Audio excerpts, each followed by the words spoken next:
আমাদের বাড়িতে কাজ করা মহিলা পূজা প্রায় আমাকে বলত, ছোট সাহেব, আপনি এখন বড় হয়ে গেছেন। আমি আপনাকে অনেক কিছু শিখাতে চাই। তখন আমি পূজার কথার মানে পুরোপুরি বুঝতে পারিনি।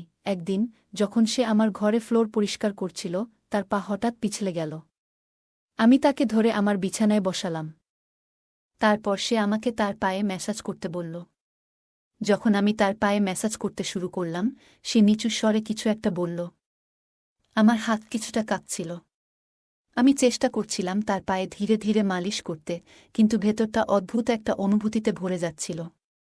মনে হচ্ছিল হৃৎপিণ্ডের ধাক্কা যেন ক্রমশ দ্রুত হচ্ছে, আর গলায় কিছু যেন আটকে আছে। পূজা আমার হাত আলতোভাবে ধরে বলল, তুমি তো এখন বড় হয়ে গেছ, কিছু বিষয় নিজেও শিখে নিতে হবে। তার কথা শুনে আমি কিছুক্ষণের জন্য থেমে গেলাম। বুঝতে চেষ্টা করছিলাম সে আসলে কি বলতে চাইছে। মনে হচ্ছিল যেন আমার সব চিন্তাগুলো অদৃশ্য কুয়াশার মধ্যে হারিয়ে যাচ্ছে। পূজা আস্তে আস্তে আমার হাত ধরে নিজের কাঁধে রাখল। পরিবেশটা তখন শান্ত ছিল, কিন্তু আমার মনের ভেতরে হাজারো প্রশ্নের ঢেউ খেলে যাচ্ছিল, অথচ মুখ ফুটে কিছু বলতে পারছিলাম না। আমাদের নিঃশ্বাসের শব্দে ঘরটা যেন আরও নিস্তব্ধ হয়ে উঠল। একটু পর পূজা আমাকে নিজের দিকে টেনে বলল, তোমাকে দেখলেই আমার মনে অদ্ভুত এক অনুভূতি কাজ করে। তার কথাগুলো শুনে আমি বিস্ময়ে তার দিকে তাকালাম, যেন একটু হতভম্ব হয়ে গেলাম। কিছু বলার আগেই পূজা আমাকে, আমি কুনাল। আজ আমি আপনাদের সঙ্গে আমার জীবনের এমন একটি অধ্যায় শেয়ার করব, যা আমি নিজেও মনে হয় পুরোপুরিভাবে কারো সঙ্গে শেয়ার করিনি। তখন পূজা আমাকে স্মরণ করিয়ে দিল, ছোট সাহেব, গতকাল আমি স্ট্রবেরির কথা বলেছিলাম, মনে আছে তো? আমি সঙ্গে সঙ্গে তার জন্য আনা স্ট্রবেরির প্যাকেটটা বের করে দিলাম। তাকে আরাম দেওয়ার জন্য বললাম, তোমার বেশি ব্যথা তো লাগেনি, ঠিক তো? কারণ সে পড়ে গিয়ে পায়ে অনেক ব্যথা পেয়েছিল। সে হেসে বলল, ছোট সাহেব, যদি আপনি নিজে আমাকে স্ট্রবেরি খাওয়ান, তাহলে ব্যথা একদম সেরে যাবে। তার কথায় আমি একটু অবাক হলেও তার দিকে এগিয়ে গিয়ে বাজার থেকে আনা স্ট্রবেরি তুলে দিলাম। হঠাৎ সে হাসি মুখে বলল, ছোট সাহেব, আপনি এত লাজুক কেন? আপনার প্রতি আমার মনে আলাদা একটা অনুভূতি কাজ করছে। তারপর, বন্ধুরা, আজকের গল্পটা অনেক বেশি স্পেশাল, তাই কেউ মিস করো না। আশা করছি তোমাদের ভালো লাগবে। আর প্লিজ সবাই একটা করে কমেন্ট করে যাবে এই ভিডিওতে এই গল্পটি আমার এবং আমাদের বাড়ির কাজের মহিলা পূজা সম্পর্কে। দেখতে সাধারণ হলেও তার চোখে একটা বিশেষ আকর্ষণ ছিল, যা আমাকে বারবার তার দিকে টেনে আনত। পূজাকে আমাদের বাড়িতে কাজ করতে আসা আজ 2 মাস হল। তার বয়স আনুমানিক 34 হবে, তবে তার সুগঠিত চেহারা এবং শান্ত স্বভাবের কারণে সে তার বয়সের চেয়ে অনেক ছোট দেখায়।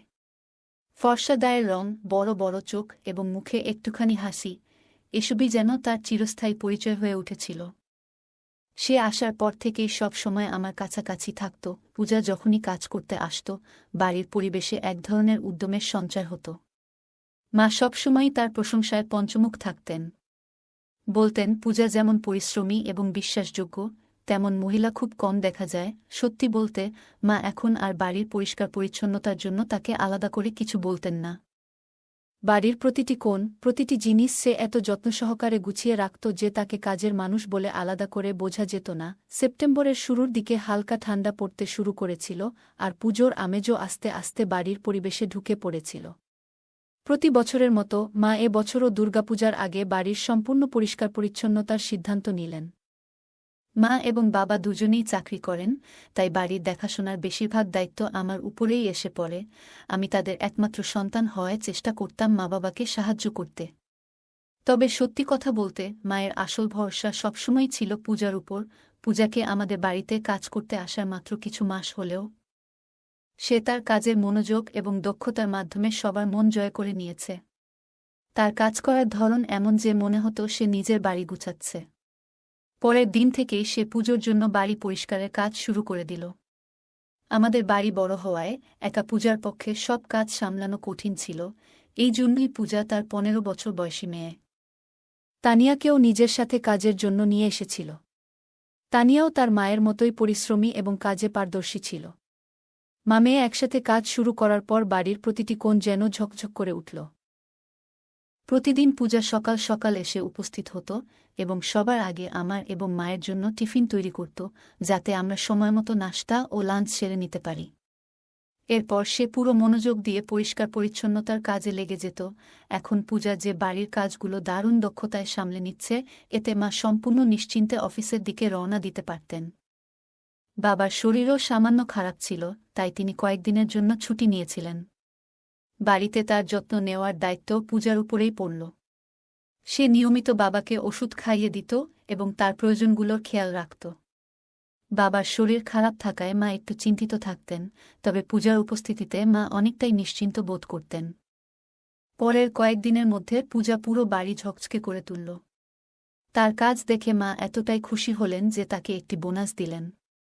আমি যখন আমার নিজের ঘরটাকে ঝকঝকে দেখে আনন্দ পেলাম, তখন আমিও তাকে কিছু উপহার দেওয়ার ইচ্ছা করলাম। অর্থের বদলে আমি ভাবছিলাম তাকে এমন কিছু দেব যা তার কাজে লাগবে এবং সে উপকৃত হবে। আমার উপহার দেওয়ার একটি বিশেষ কারণ ছিল, কারণ পূজা আমার প্রতি সবসময় অতিরিক্ত যত্নশীল ছিল। এমনকি আমি বলবো, মায়ের থেকেও সে আমার দেখভালের বিষয়ে বেশি মনোযোগী ছিল। বাড়িতে আমার কোনো জিনিস কোথায় রাখা আছে সে মায়ের থেকেও ভালো জানত। পূজার এই ভালোবাসা এবং যত্ন আমাকে তার জন্য কিছু উপহার দেওয়ার ইচ্ছে জাগিয়েছিল। তাই আমি আমার পকেট মানি থেকে ১,০০০ টাকা আলাদা করে কিছু সুন্দর শাড়ি কিনে ফেললাম। সে সাধারণত পুরনো কাপড় পরে কাজ করত, তাই আমার পছন্দমতো শাড়ি বেছে তাকে দিতে চেয়েছিলাম। সেদিন তাকে এই উপহারটি দিতে আমি খুব উৎসাহিত ছিলাম এবং কলেজ থেকে তাড়াতাড়ি বাড়ি ফিরলাম। বাড়ি এসেই আমি পূজাকে খুঁজতে শুরু করলাম এবং কিচেনে তাকে পেলাম। কিচেনে ঢুকেই আমি পিছন থেকে তার চোখ বন্ধ করে দিলাম। যখন তার চোখের সামনে থেকে হাত সরালাম, সে অবাক হয়ে বলল, তোমার আজ হঠাৎ এমন দুষ্টুমি করার ইচ্ছে হলো কেন? তখন আমি তাকে সেই উপহারটি দিলাম। উপহারটি পেয়ে সে আবেগে আপ্লুত হয়ে পড়ল। সে বলল, তোমরা সবাই আমাকে পরিবারের সদস্যের মতো মনে করো। এই বাড়িতে তুমি আমার সব থেকে প্রিয়, এমন বলে সে আমাকে কাছে টেনে নিল। সেই মুহূর্তে আমার মনে হয়েছিল সে আমাকে নিজের সন্তান ভেবে জড়িয়ে ধরেছে। কিন্তু কিছুদিনের মধ্যেই আমি পূজার আচরণে কিছুটা পরিবর্তন লক্ষ্য করলাম। উপহার দেওয়ার সময় আমি তাকে বলেছিলাম, এখন থেকে এই পুরনো কাপড়গুলো বাদ দিয়ে আমার দেওয়া শাড়ি পরে এসো। তুমি কাজের মানুষ হলেও পরিচ্ছন্ন দেখতে ভালো লাগে। আমি সহজভাবে এই কথাগুলো বলেছিলাম, তবে এই কথাগুলো তার উপর কী প্রভাব ফেলবে তা আমি ভাবিনি। যাই হোক, সেদিন উপহার পেয়ে সে খুব খুশি হয়েছিল এবং তার সেই আনন্দিত মুখ দেখে আমারও ভালো লেগেছিল। কিন্তু এরপরের ২-৩ দিন পূজা কাজে আসেনি। মা বারবার তাকে ফোন করছিলেন, কিন্তু মা তাকে ফোন করলেও সে ফোন তুলছিল না। এতে আমাদের মনে তানিয়া আর পূজা হঠাৎ করে আমাদের বাড়ির কাজ ছেড়ে দিয়েছে। মা বললেন, পূজা এমনভাবে কাজ ছেড়ে যেতে পারে না, কারণ এখনও তার মাসের বেতন বাকি। হয়তো তার শরীর খারাপ হয়ে গেছে। ৩ দিন অপেক্ষা করার পর মা সিদ্ধান্ত নিলেন পূজার বাড়ি যাবেন। মা যখন তার বাড়ির দিকে রওনা দিবে, তানিয়া তখনই পূজা আমাদের বাড়িতে এলো। এসেই সে সেই লাল শাড়ি পরেছিল যা আমি তাকে উপহার দিয়েছিলাম। শাড়িটা তার ওপর খুব ভালো লাগছিল, আর আমি তাকিয়েছিলাম তার দিকে। মা তখন তার কাছে জানতে চাইলেন কেন সে কাজের জন্য আসেনি। পূজা বলল, গত ২ দিন ধরে জ্বর ছিল, আর শরীর এতটাই খারাপ ছিল যে ওঠার ইচ্ছাও করছিল না। আমার অসুস্থতার কথা আপনাদের জানালে আপনারা চিন্তা করবেন, তাই কিছু জানাইনি এবং ফোনও তুলিনি। এ কারণে আপনাদের অসুবিধা হয়েছে, তার জন্য দুঃখিত। মা তাকে বললেন, এখন তুমি কাজে ফিরে এসেছ, তাই ঠিক আছে। তবে ভবিষ্যতে যদি এভাবে ছুটি নাও, অন্তত জানিয়ে যাবে। না হলে তোমার মেয়েকে এসে কাজ করতে বলবে, কারণ আমি কাজের কারণে এত ব্যস্ত থাকি যে বারবার বলে যাওয়ার সময় পাই না।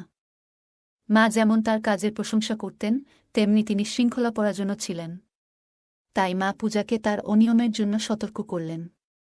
পূজা মাথা নত করে মায়ের কথা শুনল এবং কোনো কথা না বলে কাজে লেগে গেল। অর্ধেক ঘণ্টার মধ্যেই পূজা আমার এবং মায়ের জন্য টিফিন বানিয়ে দিল।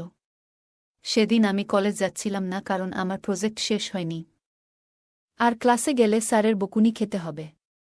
তাই ঠিক করলাম বাড়িতেই থেকে প্রজেক্ট শেষ করব। মা এবং বাবা অফিসের জন্য রওনা দিলেন।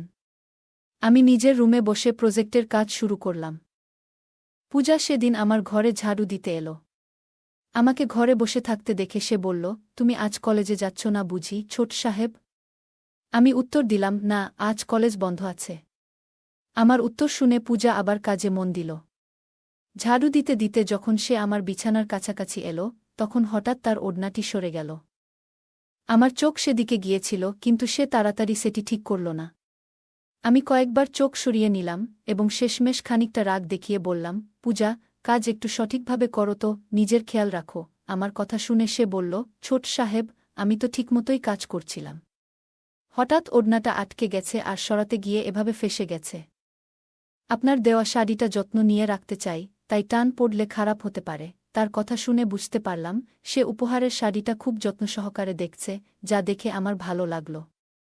তখন আমি পড়াশোনা সাময়িকভাবে বন্ধ রেখে তাকে সাহায্য করতে এগিয়ে গেলাম। যত্ন সহকারে তার আটকে থাকা ওড়নাটি ঠিক করে দিলাম। আমি নিচে বসেছিলাম, আর পূজা আমার সামনে দাঁড়িয়ে ওড়না ঠিক করল। এমনভাবে সামনে দাঁড়ানোতে আমার মন কিছুটা অন্যরকম ভাবনার দিকে চলে যাচ্ছিল, তবে নিজেকে নিয়ন্ত্রণ করলাম। মনে হল এমন ভাবনায় মগ্ন হওয়া আমার জন্য সঠিক নয়।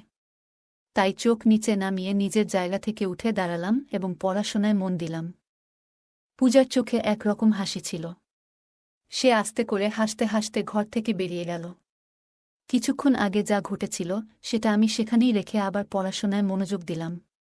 পরদিন কলেজে গিয়ে বন্ধুর সঙ্গে দেখা হলো, যেখানে আমার এক বন্ধু প্রীতম জিজ্ঞাসা করল, আমার কাছে এসে বলল, কুনাল, তুই কাল কলেজে আসিসনি, তাই একটা খুব গুরুত্বপূর্ণ টপিক মিস করেছিস। আমি জানতে চাইলাম, কি এমন বিশেষ ছিল? সে বলল, বায়োলজির কিছু গভীর বিষয় পড়ানো হয়েছে। আমি বললাম, আরে, এই টপিকটা তো পড়ে নেব, এতে কি এমন রয়েছে? তখন সে বলল, একবার বই খুলে দেখো, তবেই বুঝবি আমি কিসের কথা বলছি। আমি তখন দ্বাদশ শ্রেণীতে বিজ্ঞান বিভাগে পড়তাম, যেখানে অনেক গভীর বিষয় পড়ানো হতো। সেই টপিকটা মিস করেছিলাম বলে বই খুলে দেখলাম সেখানে কিছু মানব জীবনের বিশেষ দিক নিয়ে আলোচনা করা হয়েছে। পরে আমার কাছে সেরকম বিশেষ কিছু মনে হল না। আমি তাকে বললাম, এতে এমন কি বিশেষ বিষয় আছে যে আমি মিস করলাম? সে বলল, তুই তো শুধু পড়ে মুখস্থ করেছিস, কিন্তু স্যার যেভাবে গভীরতা দিয়ে পড়িয়েছেন সেটা তো তুই শুনিসনি। এই টপিক পড়ানোর সময় স্যার মেয়েদের আলাদা বসিয়েছিলেন, ছেলেদের জন্য আলাদা ক্লাস নিয়েছিলেন। স্যারের ব্যাখ্যা শুনে আমাদের শরীর শিউরে উঠছিল। আমার বন্ধুর জন্য বিষয়টি যে একটু ভিন্নভাবে বোঝা হয়েছিল তা দেখে আমি অবাক হয়ে গেলাম, তবে সেটা নিয়ে আর বেশি ভাবলাম না। সে তার নিজের কিছু অসম্পূর্ণ তথ্য আমার মাথায় ঢুকিয়ে দিতে চাইল। শুধু তাই নয়, সে তার মোবাইলে কিছু অনুচিত জিনিস চালু করল। এটা দেখে আমি সঙ্গে সঙ্গে তার মোবাইল বন্ধ করে দিলাম। আমি তাকে বললাম, এগুলো শিখে লাভ নেই আমাদের এই বয়সে। করণ আমার কথায় ক্ষুব্ধ হয়ে চলে গেল। আসলে এমন বন্ধুত্ব আমি রাখতে চাইনি, তাই তাকে আর পিছন থেকে ডাকিনি। তার দেখানো কথাগুলো আমার মন থেকে একেবারেই যেতে চাইছিল না, যা আমার মধ্যে এক ধরনের বিভ্রান্তি তৈরি করেছিল। দুপুরে বাড়ি ফিরে দেখলাম দরজার কাছে পূজা দাঁড়িয়ে আছে। কাজের তাড়াহুড়োয় সে তার নিজের দিকে খেয়াল রাখেনি। তার উদাসীন অবস্থা দেখে আমি কিছুক্ষণ চুপ করে তাকিয়ে থাকলাম। মাথা নিচু করে আমি নিজের রুমে চলে গেলাম। কিছুক্ষণ পর পূজা আমার রুমে এক গ্লাস জল নিয়ে এলো। তখন আমি জামা বদল করছিলাম। আমাকে দেখে পূজা বলল, ছোট মালিক, আপনার শরীর এখন বেশ শক্তপোক্ত লাগছে। নিয়মিত ব্যায়াম করার ফল। কথার ফাঁকে সে আমার পিঠে হাত রাখল। তার হাতের আঙুলের স্পর্শে শরীরে এক ধরনের শিহরণ অনুভব করলাম। তাড়াতাড়ি তার থেকে একটু দূরে সরে গেলাম। শার্ট পরে তার হাত থেকে জল নিয়ে খেয়ে নিলাম। তারপর গ্লাসটা ফেরত দিলাম, কিন্তু পূজা তখনও আমার রুম থেকে বেরোয়নি। সে আমাকে লক্ষ্য করে বলল, সব ঠিক আছে তো, ছোট মালিক? আপনাকে একটু চিন্তিত মনে হচ্ছে। আমি মৃদু হেসে বললাম, না, সব ঠিক আছে। পূজা আবার আমার কপালে হাত বুলিয়ে বলল, ছোট সাহেব, আপনার কপালে ঘাম দেখা যাচ্ছে, কিছুটা অস্থির লাগছে আপনাকে। তার অনুমান আসলে ঠিকই ছিল। প্রীতম এর সঙ্গে কলেজে নানা উল্টোপাল্টা কথাবার্তা হয়েছে এবং বাড়িতে এসে পূজাকে সাজগোজ করা অবস্থায় দেখে আমার নজর বারবার তার দিকে চলে যাচ্ছিল। নিজের মনে আমি বুঝতে পারছিলাম যে এসব ব্যাপারে ভাবার মতো বয়স এখনও আমার হয়নি। কিন্তু পূজা আমার প্রতি খুবই উন্মুক্তভাবে আচরণ করছিল। তখন সে কথা থামাচ্ছিল না, তাই আমি বললাম যে আমি ঠিক আছি এবং তাকে বাইরে যেতে বললাম। তারপর কিছুক্ষণ একা বসে থেকে গান শুনে মন শান্ত করার চেষ্টা করলাম। কয়েকদিন এভাবেই কেটে গেল। কলেজে প্রীতম এর সঙ্গে কয়েকদিন কথাই হয়নি, কিন্তু সে নিজে থেকেই আমার কাছে এসে মাফ চাইতে লাগল। আমি রাগ কমিয়ে দিলাম, কারণ পুরনো সব ভুলে যেতে ইচ্ছে করছিল। সেদিন কলেজে দুটো লেকচারই ছিল, তাই আমাদের ছুটি তাড়াতাড়ি হয়ে গেল। করণ বলল, আজ টিফিন আনতে ভুলে গেছি। তোর বাড়ির খাবার দারুণ লাগে, আমাকে একটু দিস তো। সেদিন আমিও টিফিন আনতে ভুলে গিয়েছিলাম। তাই বললাম, আমিও টিফিন আনিনি, কিন্তু করণ বলল, তুই এখনও রেগে আছিস, তাই আমাকে খাবার দিচ্ছিস না। আমার বাড়ির খাবারের জন্য সে অয়থা জিদ করল। তারপর তাকে নিয়ে বাড়ি ফিরলাম। বাড়িতে ঢুকতেই পূজা আমাদের জন্য এক গ্লাস করে পানি নিয়ে এলো। তখন খেয়াল করলাম প্রীতম তাকে অন্যভাবে দেখছে, আর পূজার চোখেও কিছুটা ভিন্ন দৃষ্টিভঙ্গি ছিল তার প্রতি। এসব দেখে আমি নিজেকে সংযত করে রাখলাম। আমি প্রীতম এর পায়ে পা চাপিয়ে দিই যাতে তার মনোযোগ সরে যায়। এরপর আমি পূজাকে বললাম, আমাদের জন্য খাবারের প্লেট রেডি করে দাও। খাওয়া শেষে সে পূজার রান্নার খুব প্রশংসা করতে লাগল এবং তার সাথে হাত মেলাল। তার এই আচরণ আমার ভালো লাগেনি, কারণ আমি জানতাম প্রীতম কেমন স্বভাবের। তাই তাকে পূজার কাছ থেকে একটু দূরে রাখার জন্য আমি তাকে আমার ঘরে নিয়ে গেলাম। ঘরে ঢুকতেই সে বলল, কুনাল, হয়তো আমার কথা শুনে তুই কিছুটা অস্বস্তিতে আছিস, কিন্তু আমাদের বয়স এখন এসব মজার বিষয় বুঝে নেওয়ার। তোর বাড়ির পূজাদি তোকে খুব গুরুত্ব দিচ্ছে, বুঝতে পারছিস? এই বলে সে আমাকে নিয়ে মজা করতে শুরু করল। আমি ওর কথা হেসে এড়িয়ে দিলাম। কিছুক্ষণ পর সে বাড়ি ফিরে গেল। দুপুরে পূজা আমার ঘরে ফ্লোর পরিষ্কার করতে এলো। তখন আমি বিছানার ধারে বসেছিলাম। সে যখন বিছানার কাছে মুছতে আসে, তখন হঠাৎ একটা ধাক্কা লাগে। আমি সেদিকে না তাকিয়ে অগ্রাহ্য করি, কিন্তু দিন দিন আমি লক্ষ্য করতে লাগলাম যে পূজার আচরণে কিছুটা পরিবর্তন আসছে। সে আমার আশেপাশে থাকার চেষ্টা করছে, যা আমার কাছে স্বাভাবিক মনে হয়নি। এরপর কয়েকটা দিন এভাবেই কাটল, কিন্তু পূজার এই অস্বস্তিকর আচরণ বাড়তেই থাকল। মা বাবা প্রতিদিন সকালেই অফিসে বেরিয়ে যেতেন, আর আমি পরে কলেজে যেতাম। একদিন আমি কলেজে যাওয়ার প্রস্তুতি নিচ্ছিলাম এবং আলমারি থেকে শার্ট খুঁজছিলাম। ঠিক তখনই পূজা আমার জন্য টিফিন নিয়ে ঘরে এলো। সে আমার ব্যাগে টিফিন রেখে দিল এবং আলমারির পাশে দাঁড়িয়ে আমার শার্ট খুঁজে বের করে নিজে হাতে এগিয়ে দিল। শুধু তাই নয়, শার্ট বদলানো পর্যন্ত সে ঘরেই দাঁড়িয়েছিল। সে আমার পোশাকের বোতাম লাগাতে শুরু করল। আমি বারবার তাকে দূরে সরানোর চেষ্টা করছিলাম, শেষমেশ বলেই ফেললাম, আমার কাছ থেকে দূরে থাকো, আমার একটু লজ্জা লাগছে। সে হেসে বলল, ছোট সাহেব, আপনার এই বয়সে লজ্জা পেতে নেই। সেদিন আপনার যে বন্ধু এসেছিলেন তাদের আর আপনার মধ্যে অনেক তফাৎ দেখলাম। একটু তো বন্ধুর কাছ থেকে শেখা উচিত, এইভাবে সহজ সরল হয়ে থাকলে চলে না। তার কথা শুনে আমি মৃদু হেসে মাথা নাড়লাম। তার ইঙ্গিত বোঝার মতো বুদ্ধি তখন আমার ছিল না। তার পরামর্শ অনুযায়ী আমি কলেজের পথে রওনা দিলাম। বাড়ির তালা লাগাতে গিয়ে দেখি পূজা আমাকে থামালো এবং বলল, ছোট সাহেব, আমার স্ট্রবেরি খেতে খুব ইচ্ছে করছে। আপনি কি আমার জন্য স্ট্রবেরি আনবেন? আমি হাসিমুখে সম্মতি জানালাম এবং কলেজের জন্য বের হয়ে গেলাম। আর বললাম ফেরার সময় নিয়ে আসব। পরদিন রবিবার ছিল, আমাদের ছুটির দিন। সেদিন দুপুর 2টার দিকে পূজারও কাজ থেকে ছুটি থাকত। সাধারণত রবিবারের সন্ধ্যাবেলায় আমরা বাইরে যাওয়ার পরিকল্পনা করতাম, সেদিনও তাই ঠিক করা হয়েছিল। সকাল 11টা নাগাদ পূজা ঘর পরিষ্কার করতে এলো। ঝাড়ু দেওয়ার পর যখন মেঝে মোছার জন্য বালতি নিয়ে আসল, তখন অসাবধানতাবশত তার হাতে থাকা বালতিটা উল্টে গেল এবং পূজা মেঝে পরিষ্কার করার সময় হঠাৎ পা পিছলে পড়ে গেল। তাকে পড়ে যেতে দেখে আমি দ্রুত এগিয়ে গিয়ে তাকে সাহায্য করলাম। তার কোমরে আঘাত লেগেছিল, তাই তাকে আমার বিছানায় বসিয়ে আরাম করতে বললাম। আমি কেবল তার মঙ্গল চাচ্ছিলাম, কিন্তু তার দৃষ্টিতে যেন কিছুটা অস্বস্তি লক্ষ্য করলাম। কিছুক্ষণ পর পূজা আমাকে স্মরণ করিয়ে দিল, ছোট সাহেব, গতকাল আমি স্ট্রবেরির কথা বলেছিলাম, মনে আছে তো? আমি সঙ্গে সঙ্গে তার জন্য আনা স্ট্রবেরির প্যাকেটটা বের করে দিলাম। তাকে আরাম দেওয়ার জন্য বললাম, তোমার বেশি ব্যথা তো লাগেনি, ঠিক তো? সে হেসে বলল, ছোট সাহেব, যদি আপনি নিজে আমাকে স্ট্রবেরি খাওয়ান তাহলে ব্যথা একদম সেরে যাবে। তার কথায় আমি একটু অবাক হলেও তার দিকে এগিয়ে গিয়ে বাজার থেকে আনা স্ট্রবেরি তুলে দিলাম। হঠাৎ সে আমার হাত ধরে আরও কাছে টেনে নিয়ে হাসি মুখে বলল, ছোট সাহেব, আপনি এত লাজুক কেন? আপনার প্রতি আমার মনে আলাদা একটা অনুভূতি কাজ করছে। আমি একটু দ্বিধায় পড়লেও তার অনুরোধ রাখতে এগিয়ে গেলাম। ঠিক তখনই পেছন থেকে বাবার কণ্ঠ শোনা গেল। বাবা রেগে গিয়ে বললেন, পূজা, তুমি কি করছ? এভাবে ছোট সাহেবের সঙ্গে আচরণ করা ঠিক নয়। বাবা আরও কিছু বলার আগে মা এসে পড়লেন। মা পুরো বিষয়টা বুঝতে না পেরে প্রথমে কিছুটা বিভ্রান্ত হলেন। বাবার কথায় পূজা নিজেকে সামলে নিয়ে পরিস্থিতি শান্ত করল এবং বললেন, আমি পড়ে গিয়ে আমি ব্যথা পেয়েছি, তাই ছোট সাহেব আমাকে একটু সাহায্য করছিলেন। বাবা রেগে গিয়ে বললেন, পূজা, মিথ্যা বলো না। আমি নিজেই দেখেছি তুমি আমার ছেলের হাত ধরে তাকে কাছে টানার চেষ্টা করছিলে।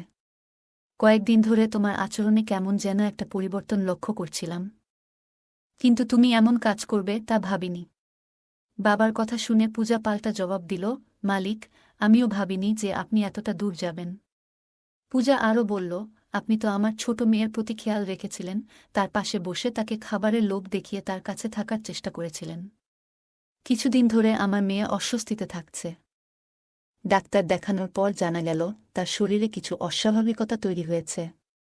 আপনার মতো একজন প্রাপ্তবয়স্কের আচরণের জন্য আমার মেয়ের কোমল মনের উপর গভীর প্রভাব পড়েছে। যখন আমি জানতে পারি তার এই অবস্থার জন্য কে দায়ী, তখন থেকেই আমার মনে প্রতিশোধ নেওয়ার ইচ্ছে ছিল। আপনার নিজের সন্তান যখন এই সমস্যায় পড়ল, তখন আপনি আমাকেই দোষী করতে চাইলেন।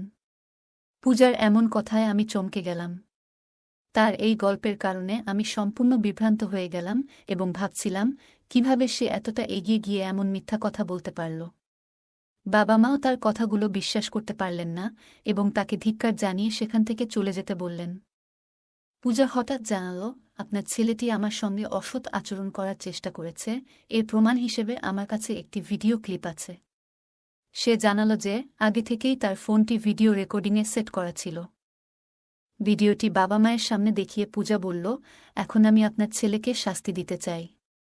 তাকে কারাগারে পাঠিয়ে দেব, যাতে আপনারা বুঝতে পারেন কত বড় ভুল হয়েছে। এই পরিস্থিতি বুঝে বাবা একদম স্তব্ধ হয়ে গেলেন এবং পূজার পায়ে পড়ে ক্ষমা চাইতে লাগলেন।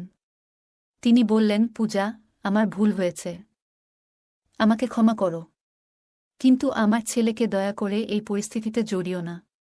সে আমাদের সবকিছু, সে না থাকলে আমাদের বাঁচার কোনো মানেই থাকবে না। তোমাকে অর্থ দেওয়ার জন্য প্রস্তুত আছি।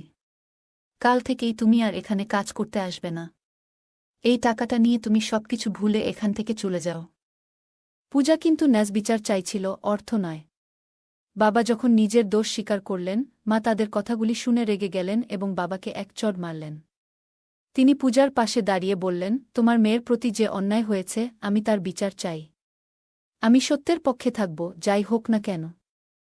পূজা মায়ের কাছে এসে কান্নায় ভেঙে পড়ল এবং আমার কাছেও ক্ষমা চেয়ে বলল, ছোট সাহেব, আপনি আমার কাছে সন্তানের মতো।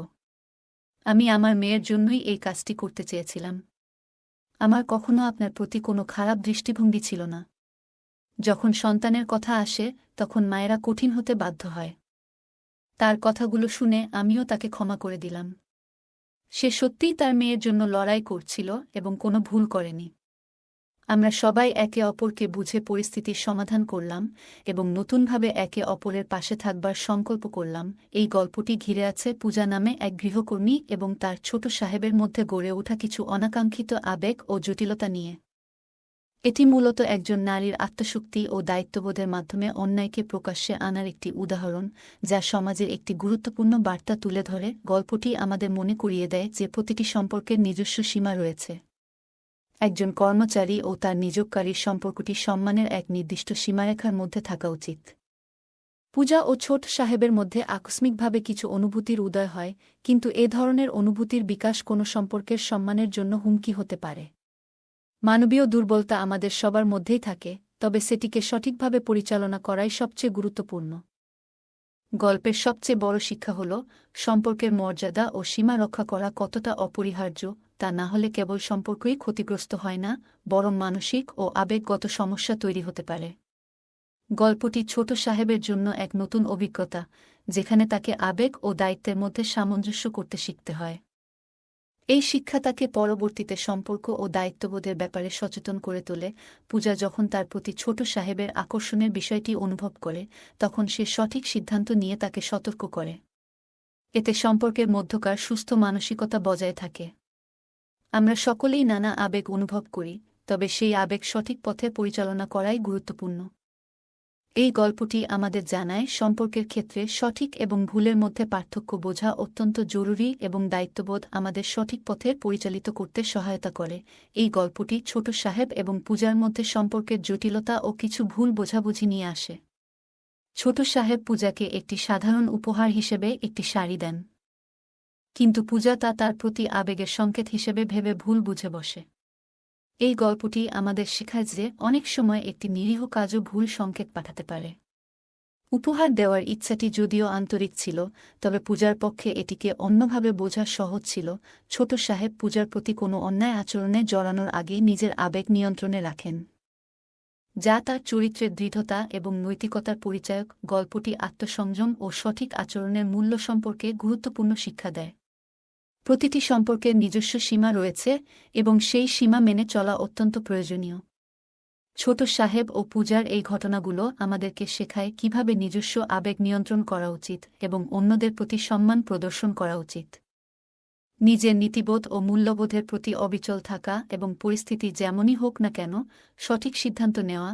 জীবনের বিভিন্ন সময়ে আমাদের কঠিন সিদ্ধান্ত নিতে হয় এবং সঠিক ও ভুলের মধ্যে পার্থক্য বোঝা গুরুত্বপূর্ণ। বন্ধুরা, যদি এই গল্পটি ভালো লেগে থাকে তাহলে দয়া করে ভিডিওটি লাইক করুন এবং আমাদের বাংলা অডিও স্টোরি চ্যানেলটি সাবস্ক্রাইব করুন। পাশে থাকা বেল আইকনটি প্রেস করুন যাতে করে আমরা যখনই নতুন ভিডিও আপলোড করি তার নোটিফিকেশন সবার আগে আপনার কাছে পৌঁছে যায়। ধন্যবাদ, দেখা হবে আমাদের পরবর্তী ভিডিওতে।